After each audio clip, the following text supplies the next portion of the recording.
زه درته نن یو سوال کوم او په غور سره واورئ. د نیشنل سایکیاټریک موربیډیټي ان پی ام چې کومه اداره ده دغه مطابق پاکستان کې نیم په نیم خلک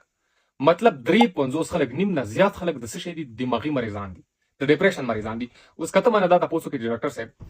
مونږ کوم غټو بیماریان نه ځان وساتو چې ستا مطابق هغه خطرناکې بیماریان وي نو هغه کې به زه ته خامخا نوملم د انزایټي او ډیپریشن سټرس نوم درته علم. دماغي چې کومې بیماریان وي دغه نوم به خامخا زه درته علم. ولې مثال درکوم که ستاسو کور کې د بجلی تارونه دي دغه یو مین سنټر دی بورډ دی هغه بورډ کې چېرته څه مسله وي ته ماته دا ووایه چې ستا کور کې به لایټ ولګېږي ستا کور کې به موبایل چارج شي بلکل هم نه چارج کېږي. اوس داسې مثال د ستاسو د جسم هم دی که ستا جسم کې چېرته هم دا کوپړی صحیح کار نه کوي د ډیپریشن انزایټي یا د سټرس د وجې ستا به زړه هم صحیح کار نه کوي ستا به ګردې هم صحیح کار نه کوي وینه به دې هم صحیح کار نه کوي خوب به دې هم ټیک نه وي روټۍ به دې هم ټیک نه وي یو ځای هم ستا جسم کې صحیح کار نشي کولی. د دې کوپړۍ د لاسه هم هیډ کوارټر دی دا هر چاته پته دی. اوس ضروري څه شی دی چې ډیپریشن نه وتل دي خو ډېر اکثر زموږ پښتنو کې چې کوم عام ډیپریشن دی که نه